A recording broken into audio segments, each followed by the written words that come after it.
Price the Lord. இன்றைய ஜீவாப்பம் ரோமர் 15ஆம் அதிகாரம் 29ஆம் வசனம். நான் உங்களிடத்தில் வரும்போது கிறிஸ்துவினுடைய சுவிசேஷத்தின் சம்பூரண ஆசீர்வாதத்தோடு வருவேன் என்று அறிந்திருக்கிறேன். ஆமென், அல்லேலூயா. பாருங்க, அப்போஸ்தலனாகிய பவுல் ரோமருக்கு எழுதின நிருபத்திலே இப்படியாக இந்த வசனத்தை நாம் வாசிக்கிறோம். நான் உங்களிடத்தில் வரும்போது கிறிஸ்துவனுடைய சுவிசேஷத்தின் சம்பூர்ண ஆசீர்வாதத்தோடு வருவேன் என்று அறிந்திருக்கிறேன் என்று சொல்கிறார். அவர் எவ்வளோ விசுவாச அறிக்கையிடுகிறார் பாருங்க. அவர் புறஜாதி பிள்ளைகளுக்கு சுவிசேஷம் அறிவிக்க வேண்டும் என்பதுதான் அவருடைய ஆண்டவருடைய அழைப்பும் அதுதான். அப்போ அந்த அழைப்பை முழுமூச்சாக அவர் செய்து கொண்டிருக்கிறார். அதோட அந்த எல்லாருக்கும் சுவிசேஷம் அறிவிக்கப்படணும். புறஜாதி மார்க்கத்தில் அந்த புறஜாதி அந்த நாடுகளுக்கெல்லாம் போய் ஆண்டவர் நாமத்தை அறிவிக்கிறார். கிறிஸ்துவனுடைய சுவிசேஷத்தின் சம்பூர்ண ஆசீர்வாதத்தை, சம்பூர்ணனா முழுமை, ஃபுல்ஃபில்மெண்ட், கம்ப்ளீஷன்.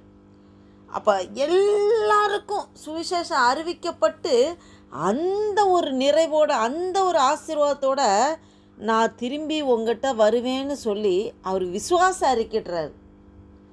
நாம் எப்படி நம்மளுடைய சுவிசேஷ ஊழியங்கள் எந்தளவுக்கு நாம் ஆண்டவரை பற்றி எடுத்து சொல்கிறோம்.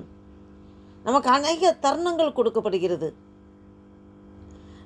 நம் வேலை ஸ்தலத்திலே நாம் தெரிந்தவர்கள், தெரியாதவர்கள், அறிமுகம் இல்லாதவர்கள் எத்தனை பேரை தினமும் நாம் சந்திக்கிறோம், பார்க்கிறோம்.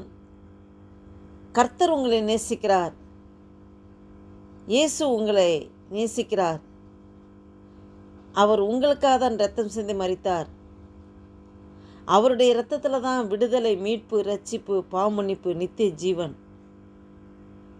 நாம் எந்த விதத்திலேயாவது நாம் ஆண்டவர் நாமத்தை நாம் அறிவிக்கிறோமா? பாருங்க, அவர் புறஜாதி அந்த மார்க்கத்தில் அவர் கிறிஸ்துவின் சுவிசேஷத்தின் சம்பூர்ண ஆசீர்வாதத்தோடு நான் வருவேன்னு அறிந்திருக்கேன்னு அவர் ஆணித்தனமாக சொல்கிறார். அவர் அந்த அளவுக்கு தன் ஜீவனை கூட அவர் இந்த சேஃப் ஜோனில் அப்படியே இல்லாமல் அவர் ஓடுறார். ஆண்டவர் தனக்கு கொடுக்கப்பட்ட அழைப்பை உணர்ந்து உண்மையாய் ஓடின மனிதன். நமக்கெல்லாம் அப்போஸ்தலனாகிய பவுலை பார்க்கும்போது நாம் எந்த அளவுக்கு நம்மளுடைய ஊழியங்கள் எப்படி இருக்கிறது, அதோடு நாம் எப்படி விசுவாச அறிக்கை எடுக்கிறோம். அவர் ஆணித்தனமாக சொல்கிறார், நான் கிறிஸ்துவினுடைய சுவிசேஷத்தின் சம்பூர்ண ஆசீர்வாதத்தோடு உங்களிடத்துல வருவேன்னு சொல்லி அதை அப்படி அறிஞ்சிருக்கேன்னு சொல்லி ஸ்ட்ராங்காக சொல்கிறார். நாம்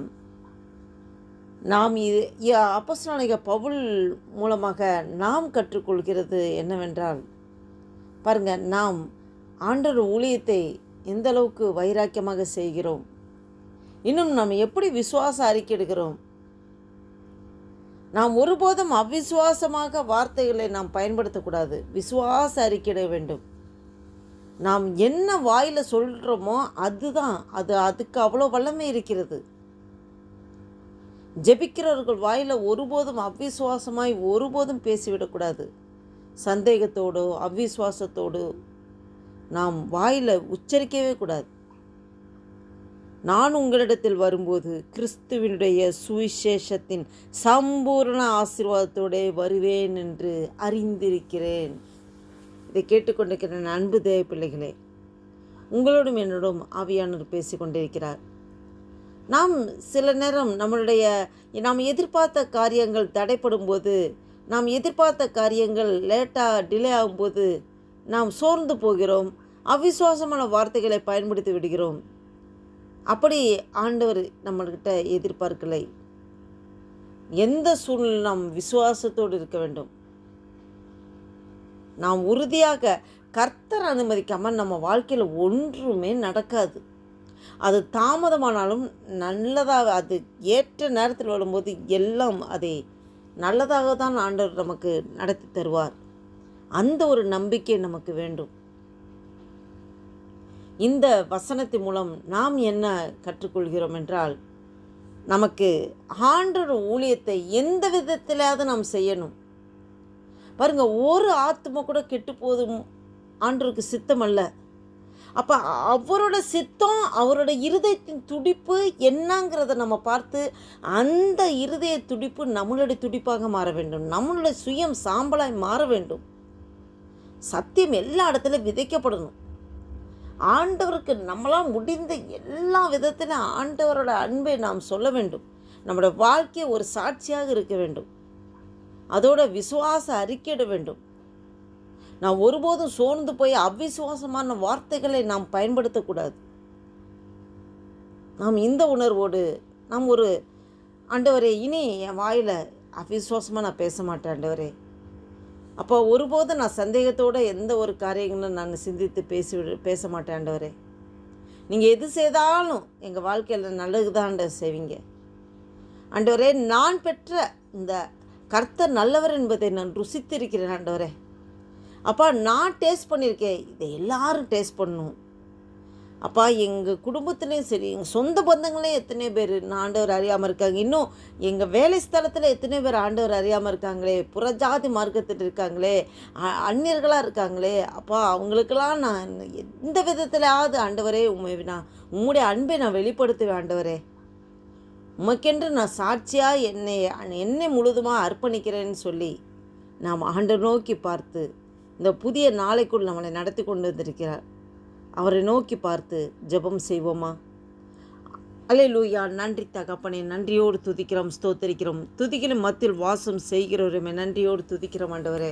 அல்பாவும் மேகமானவரே துதிக்கிறோம். சர்வ சிருஷ்டிகரே வியாபிகரே துதிக்கிறோம் ஆண்டவரே.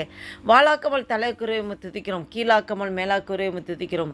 துதிக்கின் மத்தியில் வாசம் செய்கிற தேவனே நன்றியோடு துதிக்கிறோம், நன்றியோடு துதிக்கிறோம். நீங்கள் நல்லவர் ஆண்டவரே, நீங்கள் நல்லவங்க ஆண்டவரே. அப்பா, ஸ்தோத்திர கர்த்தாவே ஆண்டவரே, ஒரு புதிய நாளைக்குள்ள எங்களை நடத்தி கொண்டு வந்திருக்கீங்க. நன்றி அப்பா, நன்றி அப்பா. காலைதோறும் உடைய கிருபைகள் புதிதாக இருக்கிறது என்று சொல்லியிருக்கிற ஆண்டவரே. அப்பா, ஸ்தோத்திர கர்த்தாவே, இந்த புதிய நாளின் உடைய புதிய கிருபை நாங்களை நடத்துகிற கிருபைக்காய் ஸ்தோத்திரம். இந்த 2025 வருஷத்தின் அக்டோபர் மாதத்தின் ஆண்டவரே அப்பா 27ஆம் தேதியை காண கிருபை செய்த தேவனே, உமக்கு கொடான கொடி ஸ்தோத்திரம் ஐயா. நன்றி அப்பா, நன்றி அப்பா. ஆண்டவரே, எங்களை கொண்டு நீ என்ன செய்ய சித்தம் தீர்மானம் வைத்திருக்கிறோம், உடைய சித்தத்தைப்படி நடத்துங்க.